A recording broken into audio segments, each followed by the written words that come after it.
Women Lovers. Hari ini kita berjumpa lagi di Sustainable Future Talks. Hari ini kita akan membahas tentang apa yang disebut dengan keberlanjutan, tentang masyarakat adat dan juga kebijakan lokal yang bisa kita implementasikan setiap hari. Hari ini kita sudah ada salah satu narsum kita yang sangat keren. Dia juga seorang forecaster yang aku kadang-kadang setiap hari ngeliat postingannya tuh kayak refleksinya banyak banget ya gitu loh. Terus kayak banyak teman aku yang juga merekomendasikan untuk dengerin podcastnya dia. Di sini udah ada seorang Kiki Nasution dari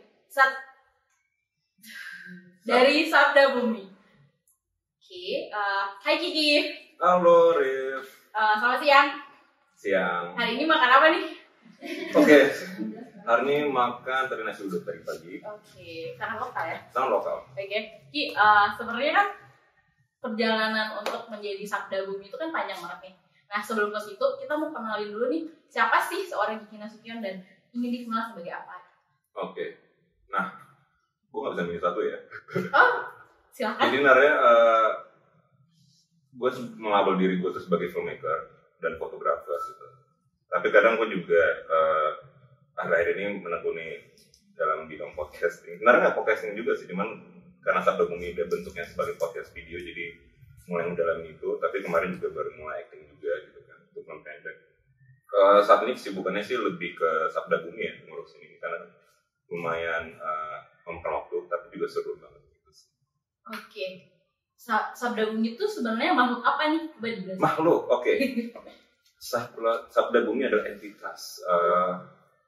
Sebenarnya sih Sabda Bumi itu adalah sebuah medium kegelisahan aku awalnya gitu kan, untuk membahas hubungan manusia ke alam secara holistik, baik itu secara masyarakat adat ataupun juga perspektif sustainable yang secara urban, dan ya sebagai usaha untuk mencari makna baru untuk manusia kembali ke alam. Menarik ya.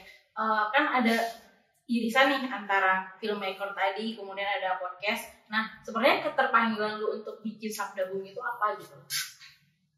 Sebenarnya sih ide udah lama ya, kayak dari tahun lalu. Cuman gue kan biasanya kan bercerita kan melalui lebih banyak di fotografi sebenarnya kan, menceritakan tentang masyarakat adat dan alam, hubungan ke lingkungan.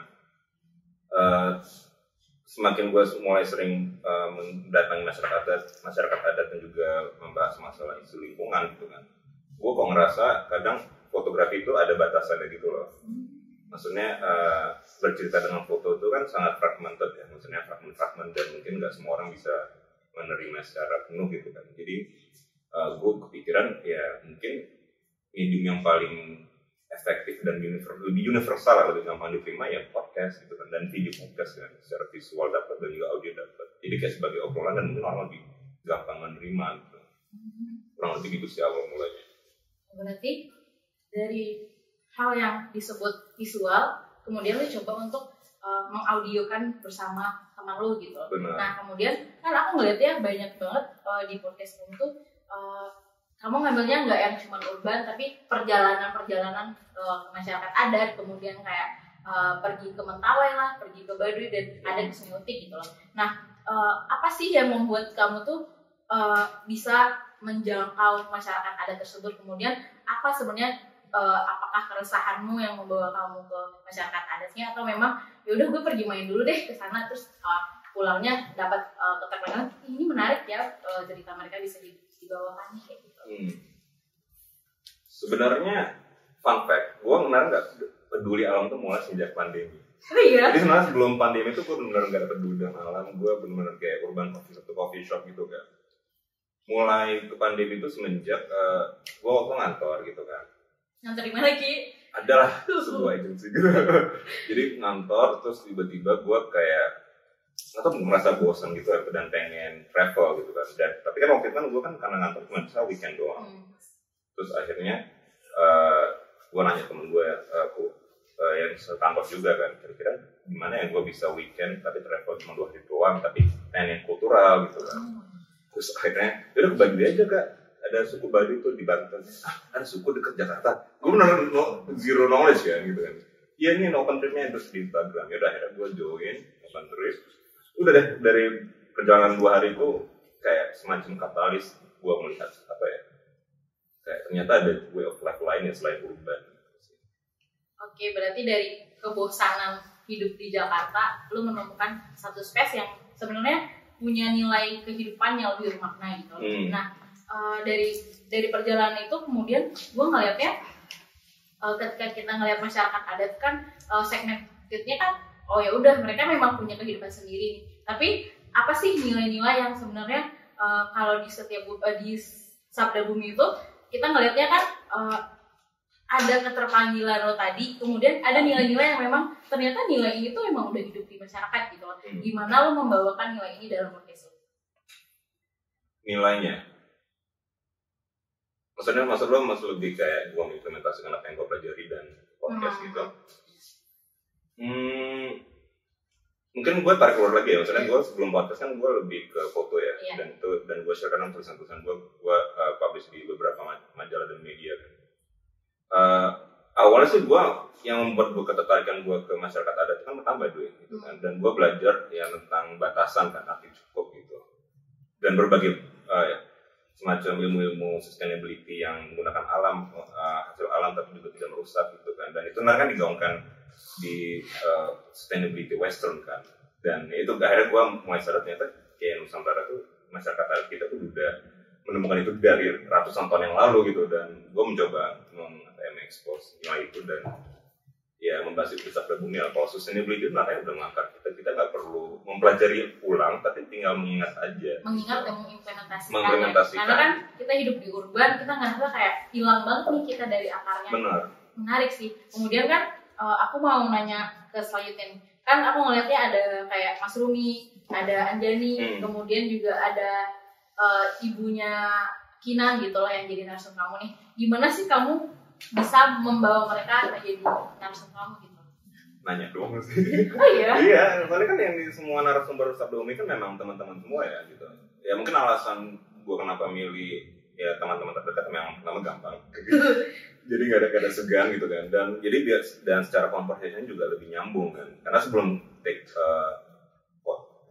podcastnya juga sama mereka, ya gue udah tahu apa yang gue obrolin karena gue udah ngobrol sama mereka tinggal. Jadi itu kayak kita mau ngobrolkan kembali kan. Jadi ya mereka lebih, ya biar mereka lebih nyaman juga gitu sih. Karena lo udah stay juga kan sama mereka juga. Menarik sih. Apa sih sebenarnya insight-insight yang bisa yang utama kan tadi kan kalau setiap akhir podcastnya arti kata cukup menurut kamu apa sih gitu kan ujungnya ke situ tuh. Tapi ada nggak sih nilai universal yang bisa kamu ceritakan tentang pokoknya kamu ke Sungai Utik atau Mentawai atau kamu ke Baduy nih, apa yang sebenarnya maksud dari podcast itu gitu selain kata cukup tadi? Sebenarnya kalau arti cukup itu sangat universal dan semua budaya ngajaran dan agama juga. Cuman yang gue mulai titik katalis gue itu ketika gue ngobrol sama Rumi sebenarnya gitu. Kan dia cukup aktif dalam sejarah peradaban manusia dari masa Mesopotamia sampai sekarang kan, dan dia sangat detail banget gitu kan mempelajari kesalahan-kesalahan leluhur kita lah gitu. Yang gue pelajari adalah tentang ini, lo tuh pernah dengar filosofi Yunani mitos dan logos? Iya, mitos dan logos. Jadi kan jadi filsafat ya kan? Iya, lu udah tau lah gitu kan. Misalnya mitos kan kayak cerita spiritual dan segala ya mitos-mitos agama gitu kan. Dan logos adalah pikiran-pikiran logika, pragmatis kan. Dan ternyata ya ketika kita mau berhubungan dengan alam atau menjaga alam, itu kedua elemen ini sangat penting gitu. Dan di masyarakat adat ataupun masyarakat tradisional sebenarnya mereka seimbang kan mitos dan logos gitu. Misalnya mereka tetap logos digunakan untuk berburu, untuk ya mengatur desa mereka ataupun berbagai hukum gitu kan, dan mitos ya itu untuk hubungan leluhur, untuk rasa rendah hati dan takut gitu kan, dan nggak perlu dijelasin gitu, berdamai dengan misteri gitu. Ya mungkin itu ya, mungkin kayak gue baru nyadar masyarakat adat itu ataupun masyarakat tradisional dulu tuh mereka berdamai dengan misteri ya gitu. Kayak kita sekarang kan kayak misteri itu kayak semacam harus dijawab ya. Iya, dan kemudian kita ngeliatin misteri itu sesuatu yang sangat jauh ya. Padahal kan kalau kita ngeliat akarnya dari kita lahir aja, sebenarnya kita sangat dekat, dan kemudian itu hal yang kemudian dinihilkan oleh adanya teknologi modern gitu loh. Padahal kalau kita balik ke masa lalu, kita tuh punya nilai mitos tadi, logos tadi, kemudian kita ngeliat ada teknologi tradisional yang mungkin memang kalau kita lihat dari Kak Jenny yang ngomong itu kita ngeliat ya sebenarnya Indonesia udah sustainable dan udah relevan, udah berkelanjutan. Tapi kan kalau kita lihat sekarang ya kita dihancurkan lagi oleh modern kan kayak gitu sih. Nah kan dari kita udah ngomongin keberlanjutan, mitos dan logos gitu loh. Dari semua aktivitas tuh kan kita ngeliat kayak fotografer, gue ngeliat foto lo juga kayak semuanya hubungannya sama keberlanjutan, ngomongin tentang relevan lagi gitu loh. Gue ngeliat kalau lo lagi bikin podcast pasti keberlanjutan lagi gitu loh. Semua profesi lo sebenarnya kan ngomongin tentang keberlanjutan, berhubungan dengan alam gitu loh. Nah sebenarnya apa sih yang lo harapkan dan yang ingin lo capai dari dari semua hal yang berhubungan dengan alam itu? Oke. Pertama yang kayak tadi kita cerita mitos logos ya, gue berharap dengan Esa Gabung ini kita memulihkan mitosnya lah ya. Karena kita masyarakat urban sangat logos banget ya. Iya. Kayak kita nggak ya, maksudnya misteri itu semacam harus terjawab, mungkin nggak semua terjawab gitu loh menurut gue. Sebenarnya itu yang membuat ya semua agama pun mengajarkan berdamai dengan misteri kan sebenarnya gitu. Dan ya sebenarnya sampai bumi ya untuk mengeksplor rasa itu sih, rasa damai dengan misteri. Dan ya, gimana karena misteri juga baik gitu loh kan, rasa untuk membuat kita rasa rendah hati kepada alam gitu kan. Tetapi bukan gua mengesampingkan logos ya, maksudnya sains dan saling beriringan nggak sih? Benar, ya saya tetap penting gitu kan. Cuman menurut gue kalau kita terlalu fokus sama logos dan ya data sains ya kita ya empatinya hilang kali ya gitu. Iya. Ya sebagai ya kita melihat alam sebagai objek doang gitu. Iya. Dan akhirnya kita terlalu antroposentris juga. Antroposentris gitu. Karena gue sadar waktu itu ngobrol sama Rumi kan, waktu itu juga kita bahas Nyiroroki dulu, Pantai Selatan kan. Rupanya dulu masyarakat Jawa dulu dia bilang ya menggunakan simbol Nyiroroki dulu ini untuk rasa takut kepada laut gitu kan, sehingga laut juga terjaga gitu kan. Ya seperti itu sih salah satu contohnya legenda-legenda sebenarnya. Ya gue baru nyadar sih legenda dan mitos dulu tuh sebenarnya digunakan untuk menghormati alam sih. Ya, iya, bukan menakutkan tapi kayak kita saling menjaga gitu nggak sih? Dan ada batasan antara manusia, alam dan juga apa yang disebut mistis. Benar. Gue ngeliatnya kalau lihat podcast yang sama Robi itu kayak anjir dalam banget, ternyata Indonesia tuh bukan berbicara tentang kita harus takut dengan mitos ini, tapi sebenarnya kita harus mempelajari itu kan. Dan harus tahu. Kemudian kan kalau kita ngeliat sekarang banyak banget kan orang yang bilang kalau kesana kita akan mati, padahal kan kalau kita belajar dari pesiarnya itu tuh sebenarnya kita saling menjaga kayak gitu. Benar. Nah dari penuturan yang panjang ini sebenarnya ada nggak sih tantangan atau rintangan dalam lu bikin podcast yang kayak ngajak banyak orang, ngajak beberapa orang yang disebut orang yang menjadi sustainable gitu lah. Ada nggak sih tantangan lu yang nge-hire mereka kah, atau memang susah untuk menyampaikan pesan? Mungkin sustainability waktu itu ngobrol sama Vini ya, Vini juga bahas kita masalah Tumbler kalau mungkin pada lihat kan kita membahas sustainability dengan hubungannya dengan privilege gitu kan. Ya gue sekarang mulai mencoba kayak baru nyadar ternyata sustainability itu intersectional ya. Iya, maksudnya, bukan privilege. Iya gitu, maksudnya kayak dengan kita nggak pakai plastik berarti kita sustainable, ya nggak juga. Ya itu impact yang baik gitu, tapi sebenarnya ya kita menyuarakan misalnya anti plastik gitu kan. Ya terus orang yang menengah ke bawah yang mungkin pedagang itu gimana? Karena kan tetap butuh plastik untuk jualan kan. Maksudnya nggak segampang. Nggak relevan kan? Iya gitu ya. Menurutku sekarang ya baru nyadar kayak kata Mbak Buki ya gitu ya. Sustainability itu harus relevan dan kontekstual gitu. Dan ini sih maksudnya intersectional gitu ya. Maksudnya sustainability bukan hanya sekedar menyelesaikan isu plastik, tapi juga menyelesaikan isu injustice, kolonialisme, dan ya berbagai konflik yang terjadi sekarang ini kan gitu sebenarnya. Itu kan juga mempengaruhi iklim gitu loh. Iya. Kayaknya tuh ngomongin keberlanjutan atau kerelevanan tadi itu dari A sampai Z itu nyambung semua kan. Nyambung.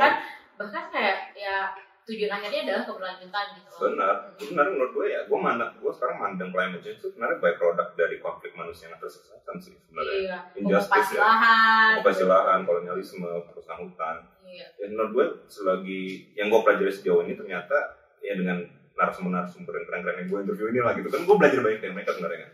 Pada akhirnya kalau kita nggak bisa menyelesaikan isu konflik sesama manusia, kita nggak akan bisa menyelesaikan isu iklim sih gitu. Iya sih. Gue bukan pesimistik ya, cuman menurut gue ini salah satu pandangan yang ya pragmatis sih. Iya, dan gue ngerasa kayak kita pernah ngobrolin ya kayak kalau kita nggak percaya sama sistem yang ada kata kita tadi itu, kita lebih baik menjauh dari itu dan pergi bersama masyarakat adat itu better nggak sih? Karena kita ngerasa kayak tinggal lebih nyaman dengan mereka tanpa mengetahui dunia yang modern, akhirnya kita udah menjaga alam sebenarnya gitu loh. Dan kita ngelihatnya kalau kita terlalu terpapar dengan informasi yang ada di sosial media, ternyata kita tuh anxiety-nya tinggi tapi kita nggak tahu mau bertindak apa. Gue ngerasanya gitu sih. Terus kayak gue ngelihatnya kan gue capture podcast lu yang sama mamanya Kinan dari Sungai Utik. Lu ngelihat peran perempuan dalam masyarakat Adat tuh gimana sih gitu loh. Dan apa sih sebenarnya yang bagaimana kita tuh bisa mendukung mereka, atau memang kita yang mendukung mereka, atau mereka butuh dukungan dari kita, atau nggak perlu dukungan dari kita? Gue kayak bukan orang tepat untuk ekofeminis ya. tapi selama perjalanan gue ini sih gue melihat di masyarakat Adat itu perempuan tuh perannya penting banget ya gitu ya. Maksudnya misalnya Sungai Utik juga, gue malah lebih banyak belajar sama ibu-ibu di sana gitu. Iya? Karena kan yang gue jalan Mama Kinan, terus gue juga ngobrol podcast sama Ibu Cerembang, salah satu petani di Sungai Utik kan. Kita membicarakan tentang roh, tentang peran roh dan ritual, dan dia juga narik kalau ritual penting, dia juga yang berperan penting ibu ini gitu. Jadi benar-benar seimbang. Jadi kan decision making juga banyak perempuan gitu loh. So ya in konteks Sungai Utik menurut aku udah feminis gitu pada dasarnya gitu kan. Sebelum Western menyuarakan itu gitu kan, pandangan Barat kan. Jadi lokal yang udah ada sebelum ekofeminis itu udah booming gitu. Iya gitu. Tapi mungkin kalau bisa mau lebih detail lagi tentang ekofeminis mungkin mungkin Mbak Putri tahu atau Mama Kinan atau segala. Iya, nanti kita aja juga. Yang menarik sih. Terus kayak aku ngelihatnya kalau kita caplok nih nilai-nilai dari mereka satu-satu, apa sih tindakan yang konkret bisa kita lakukan gitu loh? Kalau sebagai seorang Kiki Nasution nih. Gue juga bingung. Tindakan apa nih maksudnya? Tindakan konkret yang kayak kita mau reduce climate change apa nih gitu loh. Kan kalau lo bilang tadi kita harus relevan, kemudian kita ngelihat berbicara climate change kan nggak yang atas doang nih, ada middle class, ada orang yang di bawah yang nggak tahu tentang kerelevanan, nggak tahu tentang sustainability gitu loh. Apa nih tindakan konkret yang bisa kita lakuin bareng, ataupun lo mau lakuin apa untuk mereka? Gue sebenarnya belum juga Sabtu ini baru banget tahun ini dan kita baru semester baru tapi kayak udah membumi gitu ya, thankfully gitu. Tapi apa ya, sebenarnya sih dari episode semua 9 ini kayak yang gue berharap sih dari audiens tuh bisa ini ya, kembali menumbuhkan rasa misteri itu sih gitu. Mungkin lebih yang kayak mengajak semua orang tuh tahu nih, walaupun kita lahir dari logos dan mitos, ya semua itu tuh wajib diketahui. Dan kita wajib yang kayak ngerasa, kita harus tahu kemudian mengimplementasikan, walaupun itu nggak bisa komplit. Iya, tapi mungkin yang gue tangkap juga sebenarnya kan eksplorasi sustainability ini kan dari 9 episode beda-beda banget ya solusinya gitu. Iya, beda banget. Ya mungkin ya dari variasi solusi ini, kalau ya gue mencoba menceritakan kalau sustainability itu intersectional dan nanti kita mempunyai peran masing-masing ya gitu. Gue kayak ya maksudnya sustainability itu nggak sekedar hitam putih, itu tuh abu-abu banget, tapi sebenarnya kita juga mempunyai peran masing-masing, specialty kita juga berpengaruh banget gitu. Iya sih. Ya lu dari hukum mungkin atau siapa gitu kan, itu bisa jadi dari public policy gitu kan, itu juga mengaruhi banget gitu. Atau dari storyteller yang seniman-seniman juga bisa menceritakan itu gitu kan, itu mempengaruhi sih. Semakin banyak yang bercerita, semakin banyak juga orang yang tahu, dan mungkin banyak orang yang penasaran kayak gitu sih sebenarnya. Kalau kita berbicara di teknologi zaman sekarang gitu.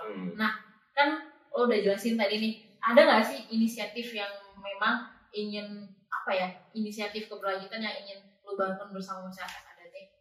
Inisiatif berkelanjutan untuk long term sih belum ya, cuman keluarga Mentawai itu kita lagi membangun ini kayak sangat kecil gitu untuk mengedukasi nilai-nilai leluhur di Mentawai waktu itu di desa Dusun Butuy. Kan sebenarnya di Mentawai kan juga ilmu kan udah mulai degradasi ya gitu, pelan-pelan. Nama ekowisata yang sangat tidak. Maksudnya banyak anak-anak Mentawai kan sudah mulai keluar pengen modern, keluar kuliah di luar pulau gitu kan, jadi akhirnya mulai degradasi. Dan tapi sebenarnya bukan hanya pengaruh itu sih, sebenarnya dari jauh banget itu sebenarnya udah dari banyak masalah lah yang terjadi di Orde Baru dan pasca kemerdekaan, tapi itu another story panjang banget. Panjang sumpah, itu dan kompleks itu kan ke agama yang dipaksakan. Benar ya. intinya sih ya keluarga mentawai gue itu lagi mencoba membangun apa ya kayak kesadaran akan ilmu leluhur ini sih di dusun-dusun ini gitu. Dan mereka lagi mencoba membangun dan gue ya kontribusi sedikit lah untuk membantu gitu. Oke. Nah ngomong tadi kan lo bilang keluarga mentawai ya, dan gue udah baca tulisan lo yang di Ubud Writer Festival nih. Ternyata lo punya kedekatan dan kelekatan yang sangat banget, dan gue kayak terharu ternyata punya keluarga yang lain gitu loh. Terus kayak boleh nggak sih lo ceritain gimana lo bisa bersama masyarakat Mentawai punya satu nama baru dalam hidup lo, terus kemudian kayak lo nggak punya keluarga yang lo lahir juga lo pindah ke situ juga dianggap gitu. Gimana sih perjalanan menuju nama baru? Oke. Baru baca ceritanya ternyata ya. Gimana ya? Gue juga bingung sih kenapa gue Mentawai itu, gue jatuh cinta sama Mentawai ya. Cuma maksudnya momen pertama gue ke Mentawai itu pas gue denger nyanyiin lagu Aman Levon, keluarga di bapak di keluarga gue ini. Terus tiba-tiba ada panggilan gitu sih, kayak weird sih. Kayak gue pas momen pertama ke Mentawai tuh denger dia nyanyi kan, kayak gue bakal long term deh kesini gitu loh. Dan anehnya balik terus gue pelajari sejarahnya secara antropolog juga. Dan menarik kan ya sebenarnya ada adat Sabulungan yang sebenarnya itu ngomongin tentang hubungan manusia dan alam. Ternyata ibadahnya orang adat Sabulungan itu pakai daun-daunan, terus kayak ritualnya itu memang which is kayak kita mensyukuri apa yang udah diberi semesta gitu. Walaupun mereka nggak nyebut itu Tuhan gitu kan. Dan perang-perang roh di hutan itu juga penting gitu kan. Karena gue ngeliat ritualnya juga kan ketika mereka manggil roh memang mangisnya terasa sih. Kayak ada kejadian juga gue ngeliat itu kayak mereka ketika memukul roh negatif itu langsung jadi bentuk gitu loh, kayak bentuknya kayak jamur gitu. Iya. Jamur kalau pas ngetok gitu kan langsung jatuh ada jamur gitu. Emang benar yang disebut apa ya? Iya. Mitos tadi. Mitos gitu. Tapi maksudnya kalau kita sebagai logos kan bisa banget mungkin di jatuh mereka di jam gitu tuh. Ini nggak make sense sama kita gitu. Ya kalau gue sih lebih berdamai dengan misteri udah berarti memang tuh ya kayak gini. Dan rasa gitu. Gue sih ngerasa ya gitu waktu itu. Dan gue baru nyadar sejak ke Mentawai ini gue baru nyadar memang ya ada misteri di dunia itu sains belum bisa capai sih. Dan mungkin gak usah capai gitu. Gak usah biar kayak kan biasanya kalau di Indonesia kan ada nih yang sains tuh sama yang disebut mistis bersatu tuh kayak nggak ada kan, pasti kayak saling ngalahin, nggak akan bersatu juga sih. Mending ya udah terpisah dan memang ada tupoksi masing-masing. Iya, gue sih ngeliatnya sih kayak dua tools yang berbeda ya. Maksudnya bisa kita pegang berbarengan, tapi nggak bisa kita satuin. Tapi dua penting gitu. Kayak sepatu kayaknya jalan baru tapi nggak bisa. Iya, oke. Menarik kan? Oke. Anak filsafat ya. Ntar dulu, kita masih ada 2 pertanyaan. Oke, lanjut. Kan kalau kita ngomongin orang muda atau anak muda nih, pasti jauh banget nih ngomongin tentang mistis, sustainability gitu. Nah, apa sih seharusnya yang menjadi peran generasi muda untuk keberlanjutan ini? Susah ya, Bu? Susah sih. Itu bukan aktivis banget. Iya, sangat aktivis banget pertanyaan ini. Ya, aktivis banget yang berat. Apa ya? Maksudnya peran gimana ya yang boleh elaborasi lagi nggak? Boleh. Peran generasi muda untuk keberlanjutan itu apa sih? Iya aja nggak bisa jawab lagi gue gitu. Sebenarnya sih gue sesimpel ini sih, kayak kita generasi muda kita punya suara untuk melindungi ya ketidakadilan yang ada di negara yang terjadi sih gitu loh. Maksudnya kan kita sekarang udah melihat lah, maksudnya banyak berita sekarang, apalagi khususnya daerah timur ya, maksudnya banyak lahan diambil, masyarakat ada kehilangan hutan gitu kan. Dan sebenarnya kita peran anak muda itu impact banget ketika kita semua mau bersuara gitu loh. Berarti cry out lah ya. Cry out gitu. Berteriak bersama. Maksudnya kita kan yang penerusnya kan gitu. Kalau kita semua bisa sinkron dan bisa nge-push pemerintah dan menyuarakan ini juga, ya anything can happen gitu. Kita bisa berubah gitu. Kita bisa negara jadi lebih sustain. Cukup satu tugas anak muda berteriak pokoknya. Tapi berbarengan, nggak mungkin bisa sendiri. Kalau gitu. Sendiri kan kayak personal, teriakan yang personal, ya siapa yang mau dengerin lo gitu. Kalau semuanya tersistematis dan terorganisir, mungkin ada yang mendengarkan gitu. Kereta ya ngomong, ya karena memang negara yang menghargai, ya mungkin terjadi perubahan. Tapi kan kalau Indonesia kan kalau sendiri dulu, lu siapa guys? Gitu. Iya. Maksudnya kayak berharap tuh cuman apa ya, sustainability ataupun keberlanjutan itu kayak bukan isu atau yang bisa dinarasikan oleh orang-orang eksklusif gitu loh, maksudnya semua orang bisa semua orang gitu. Nah gue juga sebenarnya juga masih mencari cara gimana yang menyentuh hati semua orang kalau ini penting dan itu pengaruh kita semua ya. Dan itu nanti dalam perjalanan sekarang kan, karena gue ketakutan gue adalah ketika isu sustainability ini cuman berada di orang-orang yang tahu-tahu dan pengen tertarik aja ya jadi echo chamber gitu loh deh gitu loh. Iya sih. Ya lu lihat kalau maksudnya kan yang terjadi mungkin di konferensi iklim kan yang datang itu lagi gitu loh. Iya, akhirnya kita bukan mencari solusi bersama tapi kayak lagi apa ya, lagi jualan-jualan. Ini ada hutan yang bisa diambil nikelnya. Iya, atau jualan ide-ide gitu kan. Emang bagus sih. Cuma maksudnya kalau yang datang cuman yang dengerin yang kita lagi kan positive point juga kan. Iya, dan privilege doang kan. Dan privilege doang gitu. Bukan yang semua orang harus mendengarkan. Nah itu. Maksudnya ya gue berharapnya ya kita mulai sadar proses sustainability itu intersectional dan semua mempengaruhi sih. Nah, pertanyaan terakhir nih. Kan kalau di setiap akhir podcast lo, apa sih makna kata cukup ya? Gue mau nanya sama lo sekarang. Berat. Atau memang lo pengennya nyimpulin dari semua yang kayak dari Mbak Tabler, Anjani sampai yang disuruh ketik, atau lo pengen kata cukup tuh gini nih gitu. Ya sih gue gak pernah kepikiran ya kalau. Tapi pertanyaan itu muncul ya? Muncul gitu, karena kan itu ya emang key point-nya ya dari segala hal isu. Mungkin gue jawab begini ya, kayak cukup itu ketika lo punya ruang untuk kontemplatif aja sih. Kayak lo bisa berpikir untuk merenung gitu untuk apa yang terjadi sekarang dan lebih mindful itu kan. Tapi kan untuk bisa mempunyai ruang kontemplatif ini kan lo harus berkecukupan ya. Ya maksudnya kata cukup tadi. Kata cukup ya maksudnya kan jahat juga ketika kita bilang ini tapi sama orang mungkin menengah ke bawah kita harus merasa cukup gitu. Ya nggak mungkin juga, mereka harus cukup dulu secara kebutuhan juga baru bisa merasa cukup kan gitu.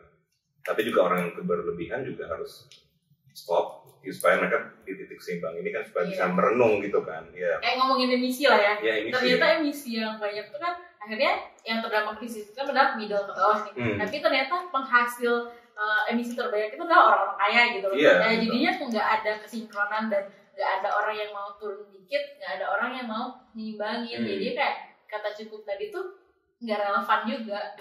Harus ada konteks. Benar, makanya untuk merasa cukup ya menurut gue itu injustice dan segala ketimpangan itu harus segera diselesaikan dulu sih gitu baru kita bisa semua merasa cukup kan gitu. Ya sih, maksudnya lu lihat sekarang apa yang terjadi sekarang kan gitu. Iya, kayak kita harus banyak merenung aja nggak sih, banyak merefleksikan, bukannya nggak mempertanyakan this cukup, this kayak terbatas harus. Kadang kita ya, gue juga nyadar sih, misalnya ketika gue bilang atau teman-teman sama teman-teman gue kita harus masih cukup itu kan statement yang privilege banget. Iya, dan kadang-kadang tuh cukup versi lo beda kan? Iya, kan dan itu juga beda kan ya itu juga ya. Gue lagi pelajari juga, gue mungkin belum merasa cukup juga, gue masih menjalankan podcastnya kan berarti belum. Mungkin kalau gue udah merasa cukup gue berhenti. Belum selesai dengan diri kita sendiri ya. Terima kasih Kiki.